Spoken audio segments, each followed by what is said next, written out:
Olá, muito boa tarde. Mais um FIZ em Exame no Ar ao vivo, hoje dia 12 de março de 2021. Seja muito bem-vindo, bem-vinda, obrigado pela companhia em mais uma tarde de sexta-feira. O mercado é sempre dinâmico e com essa situação que a gente está vivendo de fecha, abre e tal, a coisa fica mais dinâmica ainda, né? Desde o ano passado todo mundo vem acompanhando com preocupação quais os reflexos da pandemia e principalmente do lockdown no mercado imobiliário e, por conta do home office, há uma preocupação sobre as lajes corporativas, os prédios de escritório. A gente já falou bastante disso, eu não acho que vai ter um impacto muito grande nos prédios de escritório. Mas que a coisa mudou, com certeza mudou. A hora que tudo isso passar, alguma coisa a gente leva de um comportamento novo. E por isso a gente vai aproveitar essa sexta-feira para tratar do tema no meio do caminho, nem home, nem office. Se você estava acostumado a trabalhar no escritório, depois teve que fazer home office, tem algo no meio que são os espaços compartilhados, os coworkings. E para entender melhor como eles funcionam e como eles têm reagido durante essa doideira toda da pandemia, a gente vai conversar daqui a pouco com o Thiago Alves. Ele é CEO da Regus e Spaces Brasil, uma das maiores, se não a maior, empresa de espaços compartilhados do mundo, com ações listadas na Bolsa de Londres. Daqui a pouco você vai bater um papo com ele. Eu fico falando assim, você vai falar com o CEO de uma das maiores empresas do mundo, você acha que vai entrar sujeito lá de cabelinho branco, terno, gravata, aquela coisa toda? Ih, que nada. Papo com o Thiago é sempre fácil, rola muito bem, você vai adorar. Eu vou fazer aquela abertura, vou responder algumas perguntas que me enviaram, outras que eu tenho colecionado das dúvidas de declaração de imposto de renda, e aí a gente bate esse papo com o Thiago que vai ser muito bom. Vamos lá para as perguntas, por favor, Fábio. Primeiro, as perguntas mais recorrentes que eu tenho recebido de imposto de renda. Olha essa aqui, ó. Fiz day trade com fundo imobiliário. Aonde eu declaro? É o seguinte, para fundo imobiliário a Receita não diferencia day trade de operação normal, porque a alíquota é a mesma, é 20%. Então você vai ver lá na declaração de imposto de renda que nem tem um campo específico. Para quem operações sabe que tem um campo para operação normal e outro para day trade. Em fundo imobiliário não tem. Por quê? Porque não faz a menor diferença. Então trata como uma venda comum, apura o resultado, vai no programa da Receita e declara no mês em que você fez o day trade, seja lucro ou prejuízo. Só isso. E a outra também tem sido recorrente, quem tem o CPF eletrônico sabe que a Receita entrega uma declaração pré-preenchida. E aí algumas pessoas têm me mandado essa dúvida. Professor, eu tenho o CPF e a declaração pré-preenchida traz os rendimentos que eu recebi de fundo imobiliário na parte de rendimentos sujeitos à tributação exclusiva definitiva. E eu falo, você acompanhou no Fiz Exame há 15 dias atrás, que é para declarar em rendimentos isentos e não tributáveis. O que eu vejo que está acontecendo aí? A questão é a seguinte, na lei, o rendimento de fundo imobiliário ele é tributado, exceto se o investidor for pessoa física, não tiver mais do que 10% das cotas, seja cotista de um fundo com pelo menos 50 cotistas e que seja listado em bolsa. Então existe investidor pessoa física tributado e existe investidor isento. Muito provavelmente a Receita Federal não tem como saber dessas condições que eu te falei agora. Então ela, na dúvida, joga lá com todo mundo como se fosse tributado. Agora, o administrador do fundo, ele sabe sim o cotista que é isento e o que não é. A grande maioria é isento, a exceção não ser isento, né? E o administrador, ele sabe porque é ele quem tem que fazer a retenção de imposto de renda na fonte. Então, se fosse o seu caso de não ser isento, chegaria no seu informe de rendimentos já no campo de tributação exclusiva definitiva. Então a minha sugestão, é uma mera sugestão, não tenho como dar certeza disso, se você é isento e o seu informe de rendimentos trouxe em isentos e não tributáveis, eu tiraria da onde está e lançaria no lugar de rendimentos isentos e não tributáveis. Ou seja, a ideia continua sendo a mesma, siga sempre o que está no informe de rendimentos, porque essa informação também foi para a Receita Federal. Vamos lá, agora perguntas a respeito do mercado e até do próprio programa. Pode mandar a próxima, por favor. Opa, essa é importantíssima, hein? Semana do Consumidor, sua caixa de e-mail está cheia de promoções de várias redes varejistas. na Exame Academy também tem Semana do Consumidor. E olha aí, ó, com esse cupom que você está vendo na tela, Consumidor FII 40, tudo junto, você vai comprar o meu curso de fundo imobiliário com 40% de desconto. Isso vai só até dia 19 de março, então aproveite. E, como eu já falei várias vezes, esse curso, além de um conteúdo fundamental, que tem mais de 15 horas lá para todo mundo, para quem não sabe nem o que é finanças ou para quem já investe em fundo imobiliário, todo mundo vai aprender mais ali. Esse curso é dinâmico, ele tem atualizações trimestrais. Ele foi lançado em dezembro, estamos em março e a gente vai subir até o final desse mês os conteúdos novos, o que eu chamo de nova temporada. Então você vai comprar agora com baita de um desconto e daqui, sei lá, 15 dias, além do conteúdo fundamental, você já vai receber atualizações com um aprofundamento, com novas coisas que estão acontecendo no mercado e com aulas em forma de entrevistas que estão sensacionais.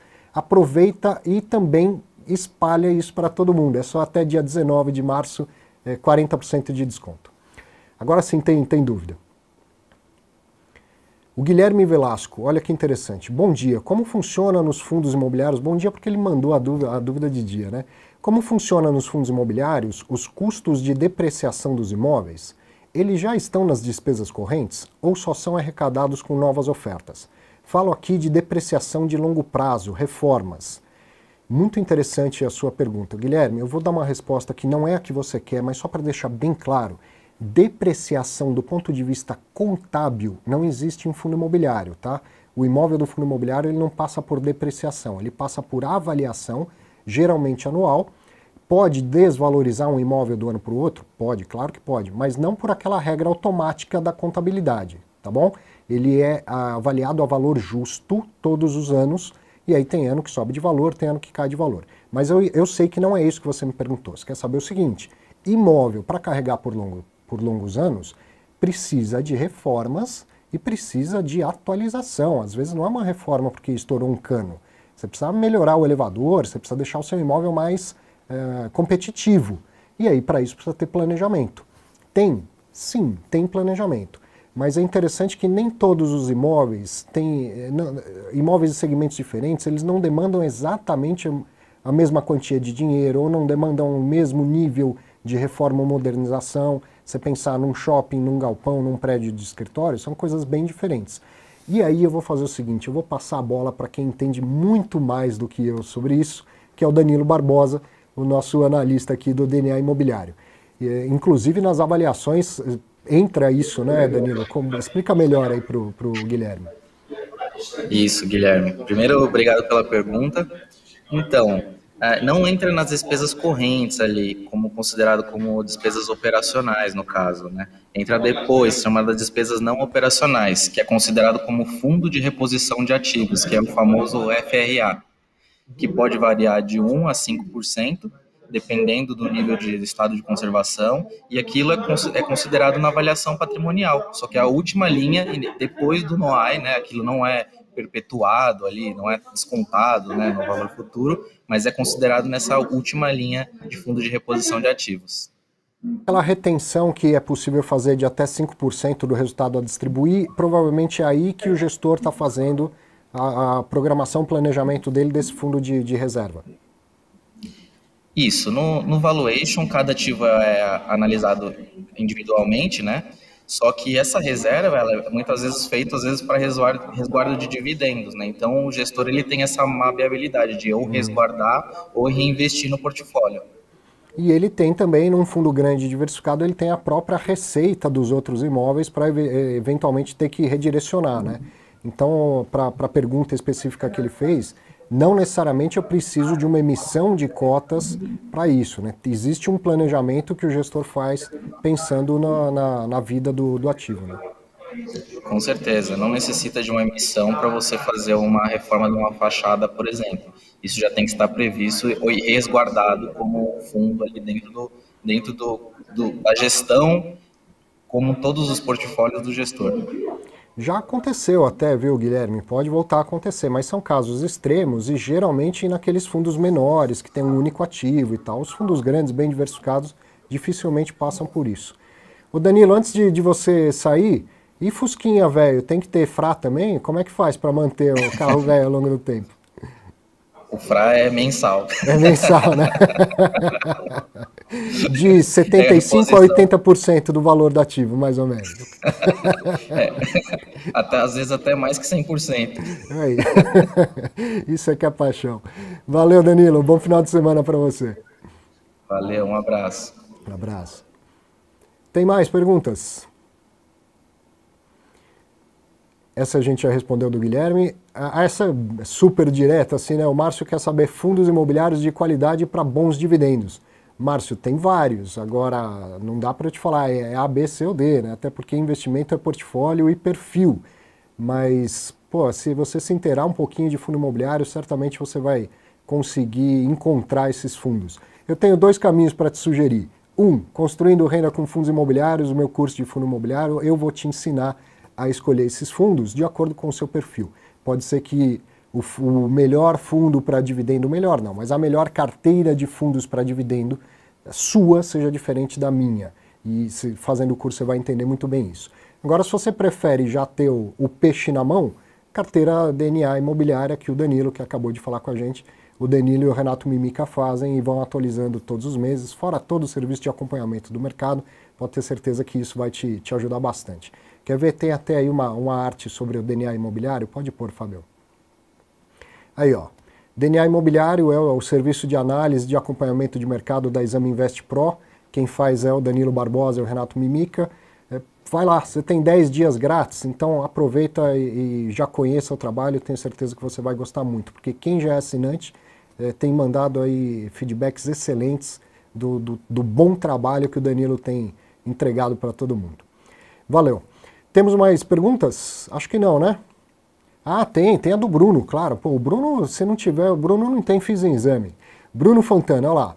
Arthur, boa tarde. Um fato que gerou um pouco de preocupação e incômodo, não somente pela crise sanitária, mas em função também dos acontecimentos políticos e econômicos que estão ocorrendo, principalmente em relação a essa desvalorização do real frente ao euro e ao dólar.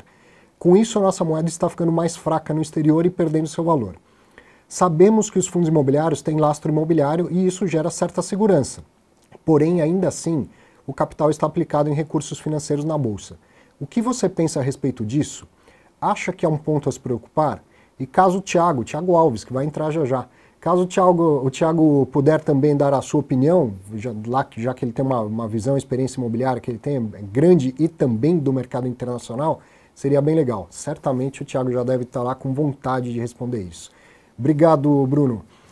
De fato, o fundo imobiliário ele é listado em bolsa e ele passa por alguns solavancos que, não vou dizer que o mercado o mercado imobiliário não passe, mas não é visível na tela do celular como é do mercado de fundo imobiliário.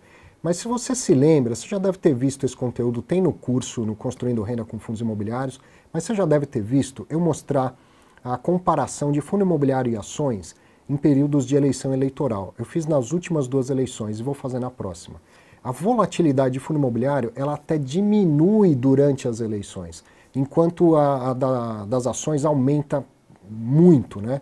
Então o lastro imobiliário lá, ele segura muito a onda do investimento.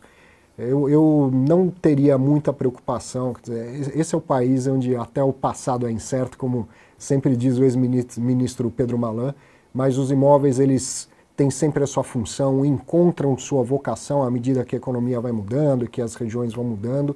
Eu realmente tenho tranquilidade de que o fundo imobiliário entrega um lastro, uma segurança em relação a isso. Não que você deva ter tudo em fundo imobiliário, e sim, tem que pensar em diversificar internacionalmente, que é algo que ficou muito fácil a partir do ano passado.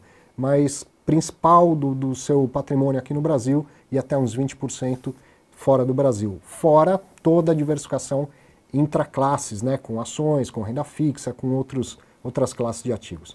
Daqui a pouco vamos entender o que o Thiago acha disso e o que ele sabe disso, porque ele roda o mundo todo aí estudando imóveis, né? Tá por aí, Thiago? Aí. Aqui estou. Como vai?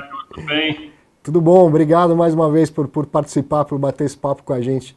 Eu não falei na abertura, mas uma das coisas importantes da gente entender também, essa vida que não é nem home nem office, é de uma relação bastante próxima, né, que os espaços compartilhados têm com os fundos imobiliários, que são donos de imóveis que as empresas alugam, né?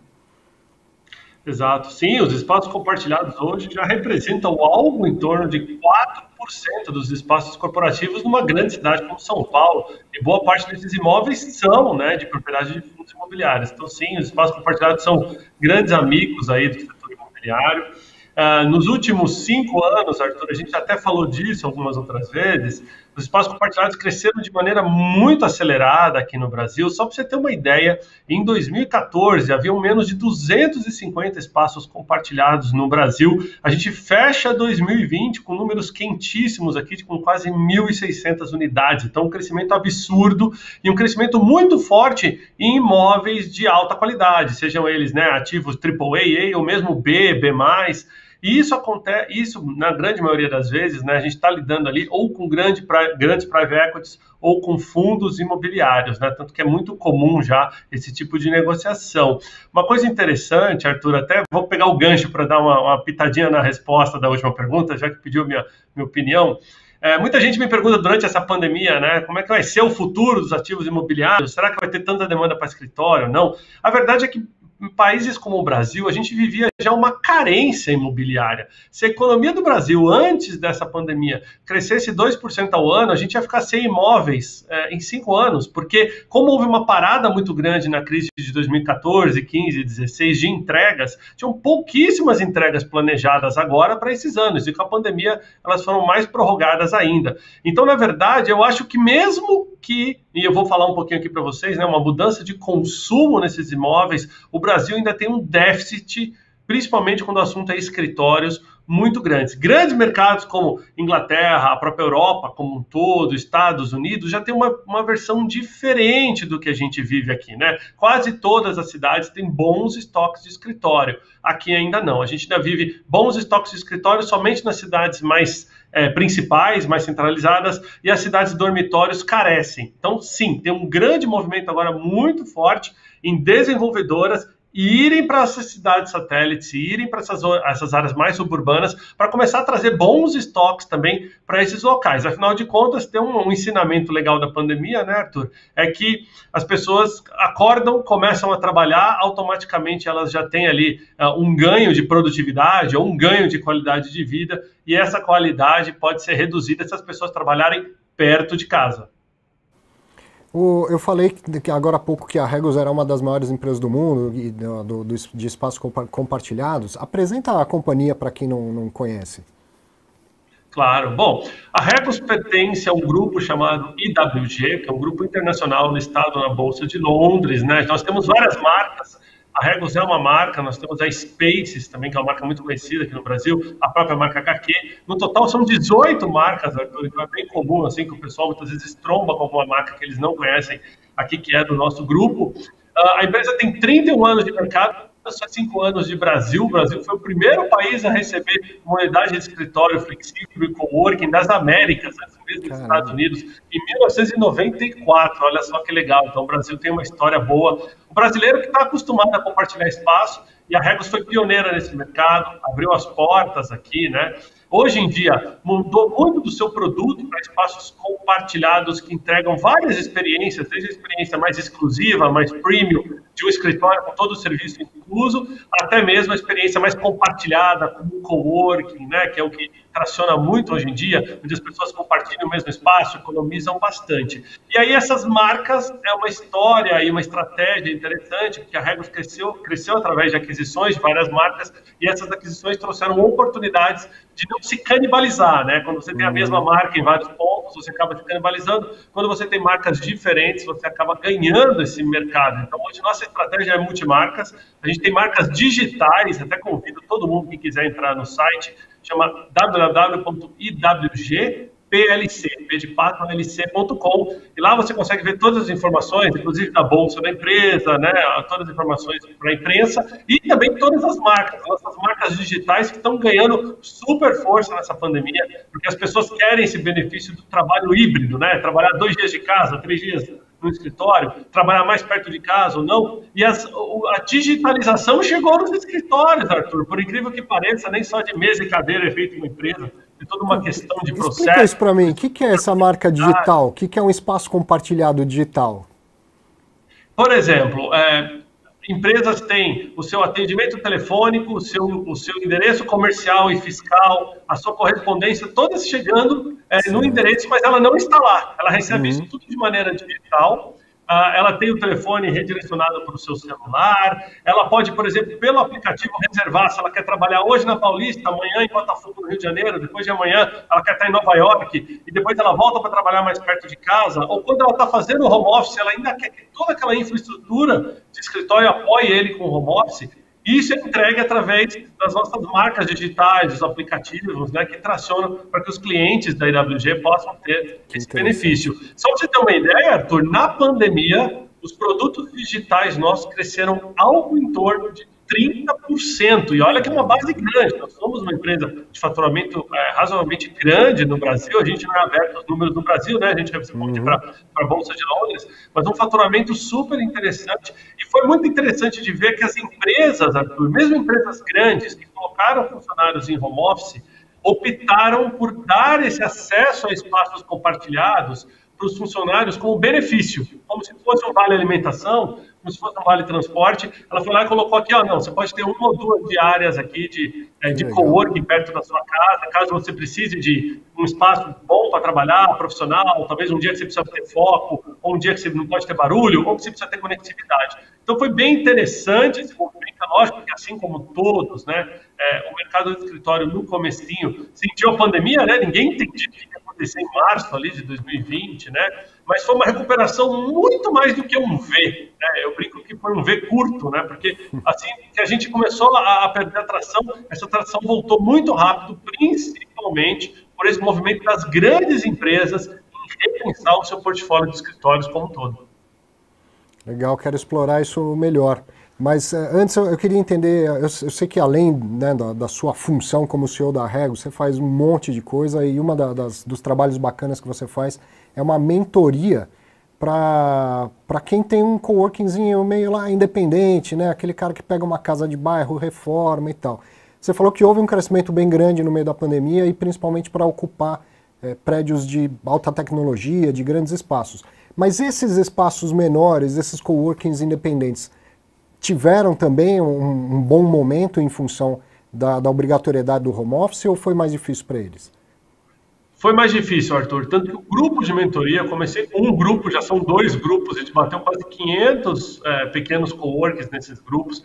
A ideia do grupo foi exatamente poder ajudar, com toda a expertise que eu tenho e também que de outros voluntários têm, ajudar essas empresas que dependiam, né, desses profissionais autônomos para ocupar pequenos espaços. Veja bem, Arthur, o mercado de coworking ele tem 2 níveis. Tem empresas muito grandes, como nós, e alguns concorrentes, e ele tem empresas muito pequenas. O meio é uma grande zona cinza.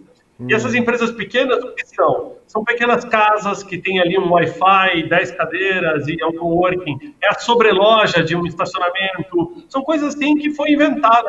Nem entra naquele meu número de coworking, tá? Aquele número de 1.500 eu estou considerando médio para cima, porque os pequenos é quase impossível de mapear. Olha que legal, esses dias eu vi um rapaz que lançou um coworking em cima de uma oficina, para que os clientes trabalhem enquanto ele arruma os carros. Uma ideia genial. Interessante. Com certeza. Ele tem demanda ainda nos dias de hoje, afinal de contas não tem nada mais chato do que você ter que esperar ali sem saber o que vai fazer. O hospital tem colocado coworkings, nessa época de Covid não, né, mas para que as pessoas, enquanto estão esperando ali um exame, alguma coisa, possam ir trabalhando. Então, esses espaços muito pequenos sofreram, porque os clientes foram para casa e eles operavam com clientes muito pequenos, então a gente ajudou, tem bastante mentoria. Eu posso até falar hoje com muito orgulho que eu vi pouquíssimos espaços pequenos desse grupo de mentoria realmente fechando as portas durante esse período. A gente ajudou eles com técnicas de negociação de aluguel, a gente ajudou eles com técnicas de vendas, de marketing, tudo, para que eles possam sobreviver à crise. Uma empresa igual a gente, que é sólida, que está listada na bolsa, que na verdade levantou quase 380 milhões de libras durante a pandemia em funding para adquirir novos espaços, é diferente a realidade do que aquele pequeno empreendedor. Então, foi uma forma da gente dar um give back para a comunidade. Eu, particularmente, me envolvi, né? Tenho me envolvido até hoje, esses grupos acontecem bastante. E vou te falar, Arthur, acabou meio que tribalizando. O mercado de coworking ele era um pouco separado, agora a gente está todo mundo junto ali, o pessoal se entende, é muito legal. Que bom. Eu já sabia desse seu trabalho e é realmente sensacional. Agora, essa expansão que houve no meio da crise, imagino eu que empresas que devolveram espaços ocuparam algum espaço mais modular, mais flexível, na Regus, por exemplo, na Spaces. E a flexibilidade, você sempre explica isso, que eu acho que é o grande diferencial, não é só do espaço em si, né? É a flexibilidade do contrato, né? Explica isso e tá certa essa minha tese? Tá totalmente certo, Arthur. É verdade, se a gente voltar um pouquinho lá na crise de 2014, 15, 16, qual que era o problema do Brasil? As empresas estavam sem caixa, precisando reduzir custo, revendo o seu espaço de trabalho, muita gente demitida, o que gera um grande nível de empreendedorismo no Brasil. Se a gente olhar para agora, o ser humano está no centro da crise, mas as demandas são as mesmas. A única diferença é que pegou todo mundo dessa vez, Arthur. Não foi só, né, o pequeno empreendedor ou a média empresa, a grande empresa também. Então, sim, houve uma devolução em massa de imóveis, principalmente no terceiro e no quarto trimestre, porque eu acho que no segundo trimestre muita gente estava tentando entender o que era ainda, os contratos de aluguéis convencionais têm aí cláusulas de saída mais difíceis. O pessoal que saiu começou a voltar e falou, opa, se eu tiver que voltar, eu tenho que voltar para um local que eu esteja, primeiro, não preciso investir, ou seja, eu preciso preservar o meu capital, né? Cash is the new king, como dizem, né? Dinheiro é o novo rei, com relação a essa nova realidade na qual vivemos. Então, e ao invés de alugar 500 metros, investir milhões para poder levar minha empresa para lá, só para trocar de aluguel, eu prefiro fazer diferente. Eu prefiro guardar esse investimento, guardar esse caixa no meu negócio e alugar um espaço somente para as pessoas que precisam ir ao escritório, seja de maneira híbrida, seja de maneira fixa, seja as pessoas que precisam de privacidade, sejam as pessoas que não conseguiram se adaptar ao home office. Então, estima-se que 1/5 dos imóveis comerciais passaram por algum tipo de ou devolução ou redução de espaço numa cidade como São Paulo.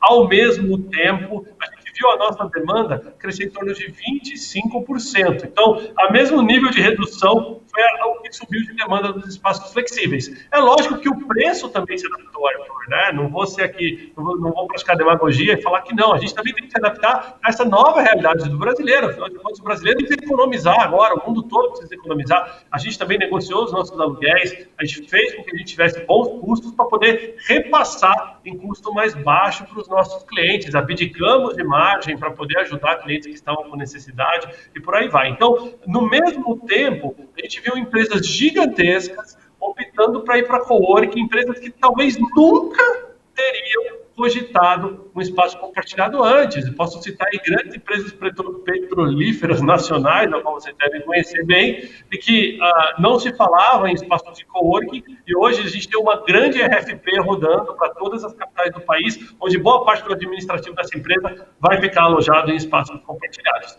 Essa flexibilidade de prazo, Arthur, hoje é muito importante, porque a grande maioria das pessoas não quer comprar o risco do longo prazo, né? Pensa bem, quem comprou um risco do longo prazo ali no segundo trimestre ou no terceiro trimestre de 2020, já está agora sofrendo com esse novo lockdown, essa nova fase vermelha e por aí vai. Então, as pessoas hoje têm tomado decisão de curtíssimo prazo. A gente mesmo viu o prazo dos contratos de coworking, que em média eram de 12 a 14 meses, hoje estão fechados em média de 6 a 8 meses. Olha, ou seja, a pessoa não quer mais tomar essa decisão e está preocupada se ela vai precisar amanhã depois diminuir, então já tem que tomar essa decisão por longo prazo. Não, eu compro agora por 6 meses, se eu precisar crescer no meio do caminho eu pego mais, se eu precisar diminuir eu tenho como diminuir. E essa flexibilidade dos seus ativos é o único ensinamento, digamos assim, que as duas crises, a de 2014 e 2015 e essa, têm igual, né? Tirando a questão da empatia, o ser humano que está no centro da crise, tirando que a crise é no mundo todo, por isso que eu tenho muita fé no Brasil, apesar que todo mundo fala que não, né? Mas eu tenho fé porque eu acho que a gente é calejado de crise, né? Então, o brasileiro sabe como lidar com crise, porque a gente vive em crise constante, em crise constante, mas a grande oportunidade agora é porque o brasileiro tem o que precisa, né, para sair disso. E quando a gente olha para o mercado imobiliário, eu tenho visto inúmeros proprietários de prédios que estão nos procurando, querendo implementar algum tipo de pulmão flexível, seja ele operado pelo próprio proprietário, seja através de uma parceria conosco, ou seja mesmo através de um grande player que já está no prédio, né? Um grande ocupante que, sei lá, deixou ali 1.000 metros quadrados vazio, está mobiliado e vai chegar num arrangement, né? Num contrato onde aquilo pode virar um potencial coworking. Então, o que eu te falei até numa outra entrevista antiga, que até 2030, provavelmente a gente teria 30% dos imóveis de alguma forma flexíveis, Arthur, a gente já vê esse outlook muito mais perto, né? A gente está vendo isso para 2025, 2026 no máximo. Então está adiantando essa tendência de que o pulmão flexível no setor imobiliário é esse novo normal. É o nem home nem office que eu brinco sempre aí, né? E fora do Brasil foi assim também? Por exemplo, Londres, Nova York, essas grandes capitais passaram por movimentos similares e os espaços compartilhados ganharam espaço lá, ganharam mercado também? Sim, passou pelo mesmo movimento. O crescimento foi muito parecido com o que eu te falei aqui dos números do Brasil.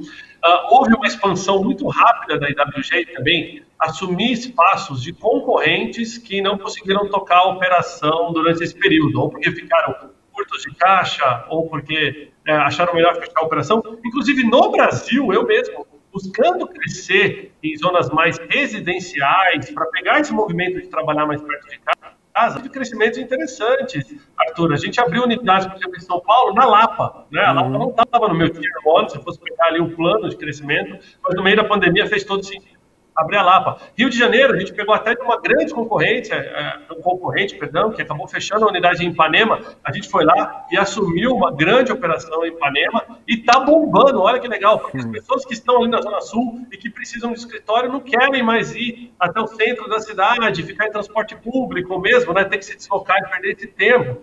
Então, esse movimento, a gente viu nascer lá fora. Opa, as pessoas estão querendo trabalhar perto de casa, as pessoas querem trabalhar em espaços menores, não mais aquelas grandes áreas compartilhadas. O estilo Open Office, que a gente tem visto com tendência, ele vai demorar um pouquinho para voltar, tá, Arthur? Por quê?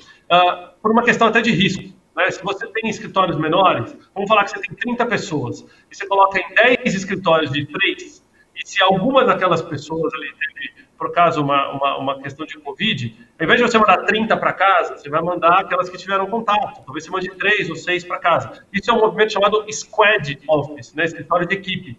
Isso também a gente viu acontecer muito lá fora. E aí a gente pensou, reorganizou o nosso portfólio no Brasil para atender esse Squad Office. Vou te falar que é bem legal. Grandes empresas têm chegado para a gente e falado: olha, eu tenho 150 funcionários em São Paulo, eu coloquei todo mundo em casa, mas agora eu preciso voltar, ter uma opção, só que eu quero 20 aqui, 30 ali, 20 aqui, 30 ali. Isso é interessante. A gente não viu esse movimento antes, né, Arthur? Antes as empresas queriam trazer todo mundo para o escritório central, para fazer com que todo mundo saia dos cantos da cidade para o escritório central. Isso virou um risco, isso virou um potencial agente contaminador, ali contaminante, perdão, das pessoas e tudo mais. Então, com isso, esse Open Office esse Open Plan, né, Open Space, cada um chama de um jeito, vai demorar um pouquinho mais para tracionar, só que salas mobiliadas, com todo o serviço incluído, de 10 a 20 pessoas, tem saído igual água. Impressionante, né? Agora, é diferente da realidade de salas comerciais, né? É interessante saber aí, quem tiver experiência com salas comerciais, porque a sala comercial deixa de entregar o que os coworkings entregam como serviço, né? A internet, a limpeza, a manutenção, a recepção, e é exatamente o que as empresas não querem ter agora, que é custo, né? Então, eu acho que salas comerciais talvez estejam vivendo um cenário totalmente diferente dos espaços compartilhados. Sim.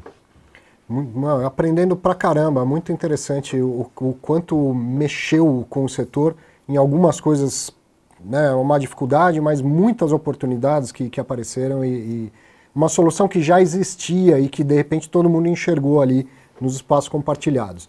Mas, Thiago, é o seguinte, cara, amigos, negócios à parte, eu sou cotista de fundo imobiliário e eu sei que a Regus é inquilina de vários fundos imobiliários, inclusive de alguns que eu sou cotista. E aí você já falou que ajudou os seus mentorados lá com técnicas de renegociação de contrato. Eu fiquei meio preocupado com essa história aí. Como que tem sido a relação com os espaços em que vocês são inquilinos de fundo imobiliário? Teve também, lá no começo, teve que pedir um waiver aqui, e aí depois melhorou? Como que tem sido essa relação? Essa relação é boa? Você tem um investidor profissional para sentar na mesa e fazer essas ponderações, ela é boa ter um fundo imobiliário como dono do seu imóvel? Com certeza, Arthur. Se eu puder voltar, a gente tem um perfil que eu acho que mais ou menos 50% das nossas unidades devem estar em fundos imobiliários. 30% em private equity e 20% são pequenos proprietários, pessoa física, que é muito comum, principalmente na região Nordeste, Sul do Brasil, né? Mas em São Paulo e Rio a gente está falando basicamente de private equities e fundos imobiliários. O que eu precisei garantir? Ninguém sabia o que ia acontecer direito, né, lá atrás. Então, o nosso primeiro movimento foi um movimento de proteção de caixa. Né? Uma vez que eu sabia que muitos clientes também iam proteger o seu caixa, a gente protegeu o nosso caixa, e a gente negociou com vários fundos e com vários proprietários para fazer um diferimento de pagamento, ou seja, eu posterguei ali parte do pagamento para frente, para a gente poder preservar a caixa. Quando mais ou menos começou a cair a ficha de que o negócio não ia ser 3 meses e que provavelmente vai levar muito mais tempo do que imaginou, né? Dizem que talvez até o ano que vem a gente convive ainda com esses impactos, a gente, que todos os proprietários fizessem um estudo de aluguel de mercado futuro. O que é aluguel de mercado futuro? É o quanto vai valer esse real estate para frente, não ficar olhando em relatórios de passado, para que eu tenha certeza que eu tenho um preço competitivo, porque como eu vendo para frente, eu não posso fazer um preço com base para trás. Então, como é que o coworking funciona? É legal para todo mundo saber, independente da crise. O coworking é competitivo quando ele paga aluguel de mercado e ele consegue botar um serviço e todo o preço para repassar para o cliente. Se eu estiver fora do mercado, eu fico caro. Se eu fico caro, eu vendo menos. E se eu estiver muito mais barato que o mercado, eu começo a ficar também muito barato. E aí eu começo a competir com mercados que muitas vezes não são interessantes para o coworking competir. Veja bem, meu maior inimigo não são, muitas vezes, outros coworkings. Meu maior inimigo é aquela salinha comercial que está sem inquilino e que alguns proprietários pequenos, muitas vezes, tendem a fazer um aluguel de graça para se livrar do IPTU e do condomínio, sabe, Arthur? Aquela coisa de, tipo, vou me livrar do custo. Sim. E quando você está comparando o teu preço contra nada, fica difícil. Então, o que a gente fez? A grande maioria dos fundos a gente abordou, a grande maioria dos inquilinos, olha, de uma maneira super amigável, aqui como a gente precisa planejar os anos juntos, em vários desses fundos que foram parceiros e reduziram aí seu aluguel conosco, a gente estendeu o contrato. Ou seja, olha, ok, eu sei que você está cedendo aqui, então vamos olhar para frente juntos, vamos aumentar o teu contrato. Alguns desses fundos, a gente reviu cláusulas de revisional juntos e falou, olha, que legal, a gente vai mexer aqui, mas eu vou te dar esse benefício lá na frente. Alguns desses fundos, olha só, eu troquei parte da redução por redução de custo dos fundos. Então, peguei lá os fundos imobiliários e que estavam pagando aluguel. Falei, não, então vamos fazer isso aqui. Eu vou tentar fazer uma permuta contigo para que você não tenha esse custo de aluguel, fique no meu produto e também consiga repassar isso como ganho. Não fui, sendo honesto, eu não tive sucesso em 100% das negociações, não, Arthur. Algumas tiveram que ir para uma esfera jurídica, infelizmente, e alguns a gente optou até mesmo por fechar. Por quê? Porque, por exemplo, proprietários ou fundos que a revisional estava 2022, e muitas vezes se amarrou a uma realidade de mercado da última revisional, que foi 2019, com IGPM a 25%. E eu estou vendo o mercado imobiliário baixando em média 20% a 30% do preço para novas locações. Como que eu pago 20% a 30% a mais no mercado? Então, nesses casos, foram pouquíssimos casos, mas casos onde a gente não conseguiu uma negociação favorável, eu tive que tomar a pior decisão, e olha que você me conhece, Arthur, é uma coisa que eu odeio, ter que fechar uma unidade, mas uma ou duas pequenas unidades a gente teve que fazer esse movimento, e a gente aproveitou que estávamos abrindo outras unidades já para fazer esse movimento em conjunto. Então 100% dos clientes, nenhum foi impactado, todos foram migrados, e eu acho que tem muita oportunidade aí. Esses mesmos fundos, esses mesmos proprietários, que a gente teve essas negociações mais difíceis, hoje a gente já tem negociado outros imóveis, né? Então, olha, vamos ver agora, dentro dessa sua realidade atual, o que dá para fazer. Até porque, volta naquilo que eu te falei, como flexibilidade é o novo normal, esses fundos têm muitos imóveis que começaram a virar vacância, e essa vacância é interessante para ele trazer um produto com essa flexibilidade. Mais uma vez, coworking e espaços flexíveis são amigos do espaço do mercado imobiliário. A gente não é não está desrompendo o mercado imobiliário, ao contrário, sempre vão existir escritórios, sempre vão existir prédios, sempre vão existir empresas que pegam o espaço inteiro, e o coworking vai ser um player, e principalmente no nosso caso, que são coworkings profissionais, a gente vai ser um player desse mercado, e talvez um dia essa tendência seja registrar ainda 30% da demanda, só que hoje ainda é muito focado no tradicional. Então eu acho que os fundos que olharam os coworkings, com carinho, falaram, não, tudo bem, é diferente de qualquer outro ocupante, né, Arthur? Uma empresa XPTO que tem só o seu aluguel lá, mas que toca o seu negócio fora, é uma indústria, é uma petrolífera, é diferente, aquilo ali é um custo de overhead. O meu caso, não. O meu é custo de produto, que eu revendo aquele espaço. Então, eu preciso garantir que o meu custo de produto faça sentido. E não foi só com aluguel, não. Tá? Eu negociei de link de internet, a telefonia, e tudo possível para que eu conseguisse. Não tem impacto na folha de pagamento dos funcionários, não tem impacto nos clientes, e não trazer um impacto muito mais minimizado aí para os acionistas. Hoje, contas foi um ano muito difícil para o mundo inteiro. Sim. E muito provavelmente, você até já adiantou um pouco disso, teve espaço que você ampliou com algum fundo imobiliário, alguma coisa assim? Ele teve uma vacância naquele prédio, você tinha demanda, aproveitou e ampliou o espaço lá, né? Temos expansões durante esse período em Fortaleza, Salvador, Recife, Vitória, 2 em São Paulo, 2 no Rio de Janeiro também, e uma expansão programada agora para Brasília. Só para você ter uma ideia, nesse período de 2020 foi tudo isso que rolou. E aí a gente abriu novas unidades em São Paulo, no Rio de Janeiro, uma unidade, além da expansão, uma unidade adicional em Vitória também. Aí você me fala, pô, mas Thiago, Vitória, cara, as pequenas cidades, o mercado imobiliário não me entenda errado, tá? Vitória não é uma pequena cidade, adoro Vitória. Mas digo assim, as cidades não tão grandes no mercado imobiliário, elas sofreram diferente, totalmente diferente. Pra você ter uma ideia, Arthur, hoje eu estou cheio em todas as praças, com exceção de São Paulo e Rio, sem disponibilidade quase. Se alguém chega lá e pede um escritório, eu vou ter pequenas disponibilidades, porque o que aconteceu? Como nessas praças o estoque não é tão grande e as pessoas precisaram da noite para o dia migrar para a flexibilidade, só tinha 1 ou 2 players, eu e mais 2, 3 concorrentes. Então a gente recebeu toda a demanda da cidade. Então encheu essas unidades, tanto que eu estou vendo, e a gente já está estudando com alguns fundos, inclusive, quem tem bons ativos nessas praças, para a gente já conversar. Que interessante. E essa expansão, ela foi maior agora? Você já tinha bastante escritório fora do eixo Rio-São Paulo? Ou essa expansão foi em função da pandemia? A gente operava com 14 cidades antes da pandemia, a gente continuou operando com as mesmas 14 cidades. A diferença é que a gente expandiu, porque para mim é muito mais fácil, Arthur, expandir em cidades que eu já opero, né? Eu acho que para qualquer empresa, né? Você já tem tudo estabelecido, etc. Mas, por outro lado, a gente está agora com um modelo de franquia, né? Eu abri franquias agora, no comecinho de 2020, com a pandemia a gente botou o negócio on hold, trouxemos agora um diretor de franquias muito forte, que está fazendo um bom trabalho aí de mercado, já trazendo potenciais franqueados para grandes cidades. Então, para você ter uma ideia, hoje eu estou discutindo com potenciais cidades de Belém, Goiânia, Ribeirão Preto, interior de São Paulo como um todo, Florianópolis, Mato Grosso, que são áreas que eu não opero, que não tenho operação hoje, e que grandes players do setor imobiliário local quer implementar pulmão flexível, então para que ele vai começar do zero, se ele não tem a rede de vendas e tudo mais?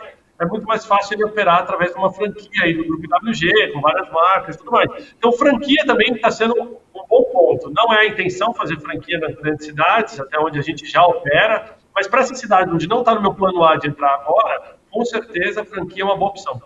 E aí o franqueado entra com o imóvel, contrato de locação ou imóvel próprio, e você entra com toda a expertise e tecnologia que a IWG tem para oferecer. Em vez dele montar um coworking no braço e descobrir se o negócio é bom ou ruim, ele compra uma franquia, vem com toda a expertise, vem com sistemas, vem com toda a rede de vendas. Isso que é legal, Arthur, eu faço uma brincadeira com o pessoal aqui, que no Brasil a gente tem um estilo pai de santo para contrato, porque tem muita coisa vendida lá fora que a gente só recebe aqui. Não tem brincadeira, não. A gente tem essa característica, né? Então, quando ele entra na minha rede de vendas, eu boto um pontinho lá em Goiânia no mapa, e de repente Goiânia passou a aparecer para todo mundo que algum dia pesquisou no escritório em Goiânia, que eu não estava antes. Isso gera uma demanda. Então, boa parte das nossas vendas são através das plataformas globais de vendas, seja ela site, aplicativo, Google, por aí vai, call center, e ele vai entrar nessa rede. Então isso é muito legal, porque começar do zero é difícil. Essa foi a maior dificuldade dos pequenos coworkings durante a crise toda. Como ele precisou fazer demissões, como ele precisou reduzir custos, muitas vezes ele perdeu o comercial, ele perdeu o marketing, e era o dono sozinho tentando vender. É muito difícil fazer isso quando você não está numa máquina de vendas. Então, o nosso principal diferencial, além dos sistemas e infraestrutura, é essa plataforma que a gente já tem rodando com 3.500 pontos no mundo. Então, o que tem sido o feedback desses franqueados? Eles estão tão interessados que a gente tem 2 perfis. Tem um investidor que vai alugar um espaço tradicional e trazer uma Regus, ou um Spaces, ou uma outra marca. E aí a gente ensina ele a negociar aluguel. Certo. Ou são proprietários de ativos que têm áreas vagas e que querem montar um coworking para diferenciar o seu imóvel, o seu patrimônio, agregar valor, também se pagar aluguel através de uma renda variável e também ganhar dinheiro com a franquia. Então tem esses 2 tipos de potenciais franqueados hoje, mas vou te falar, aqueles que já são proprietários de imóvel, eles saem um pouquinho mais na frente, né? Porque ele já tem um ativo, ele não precisa negociar consigo mesmo. Que é o caso do fundo imobiliário, né, Thiago? É justamente esse o caso do fundo imobiliário, né? Exato. Você ocupa o imóvel dele, dá outra cara para o imóvel, outra vida para o imóvel e ainda tem esse detalhe que você falou do componente variável, né? Geralmente o contrato de locação ele tem um valor fixo e mais um variável de acordo com o seu faturamento, né? Na grande maioria dos nossos contratos de locação, eles são contratos de performance, como a gente chama, né? Eu pago um mínimo e um variável.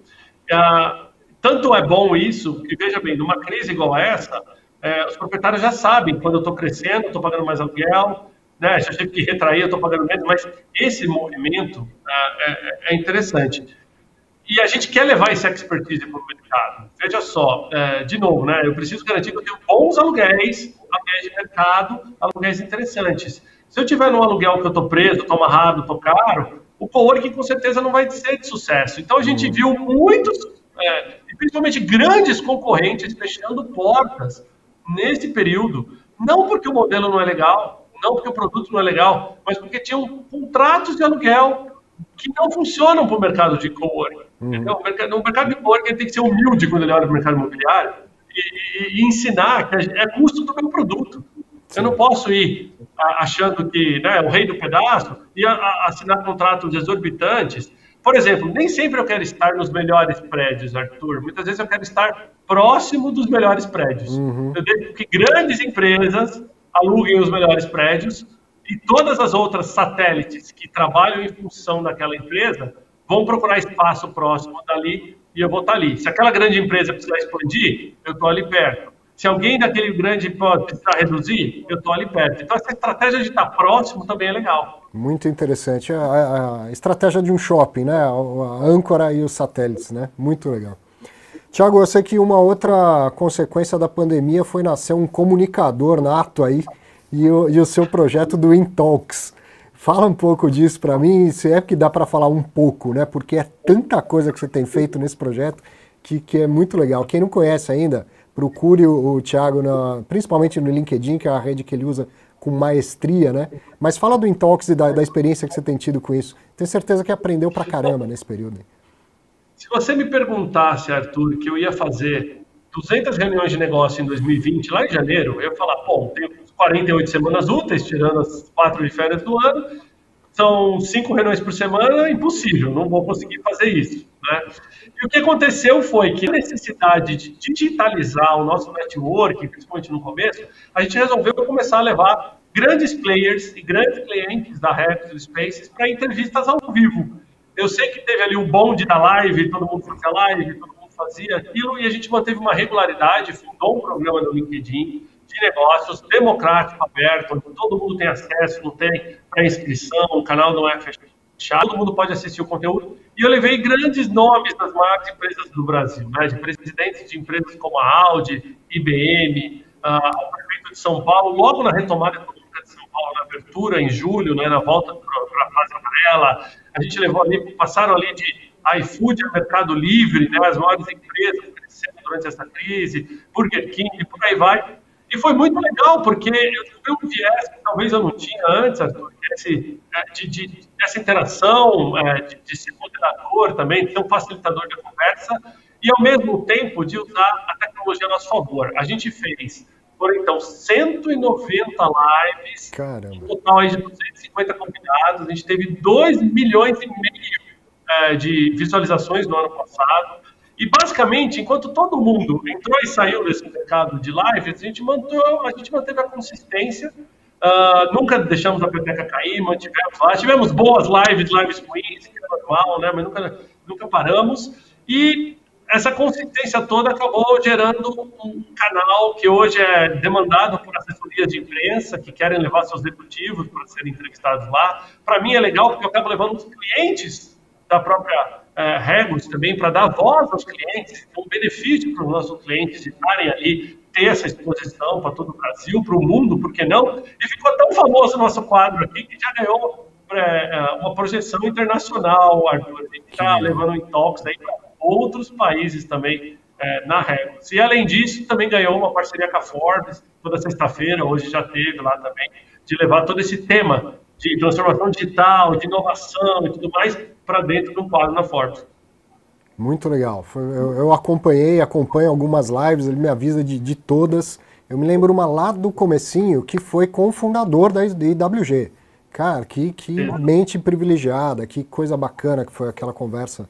E ele no meio não é a fase pior da crise do ponto de vista de saúde e vida a gente está vivendo agora, né? Mas foi a fase pior de incertezas. E aí ele conversando com um grande empreendedor, e imagina, alguém que opera em vários países no mercado imobiliário, foi um negócio muito legal de assistir mesmo e de acalmar. Eu lembrei aqui da pergunta do Bruno no começo.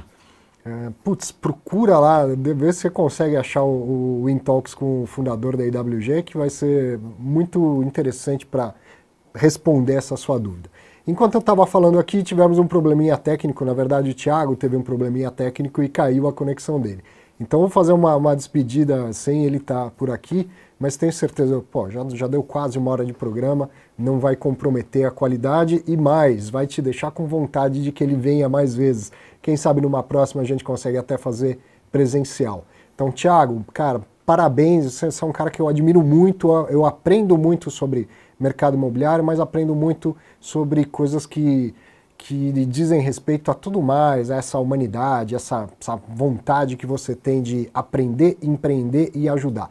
Admiro muito o seu trabalho, você vai ser sempre muito bem-vindo aqui no Fiz em Exame. Obrigado mais uma vez pela sua disponibilidade.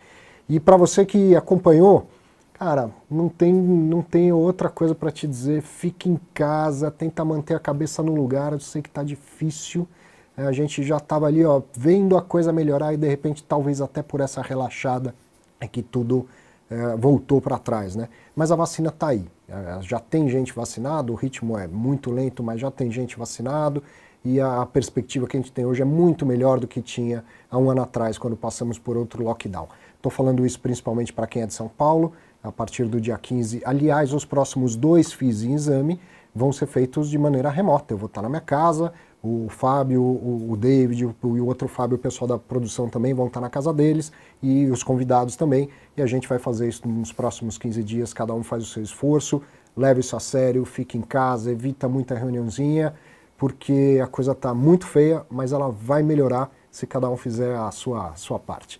De qualquer maneira, sextou com muita responsabilidade, mas curta e aproveita o seu final de semana. Sexta que vem tem Fiz em Exame. Lá da minha casa, eu te recebo lá e te espero.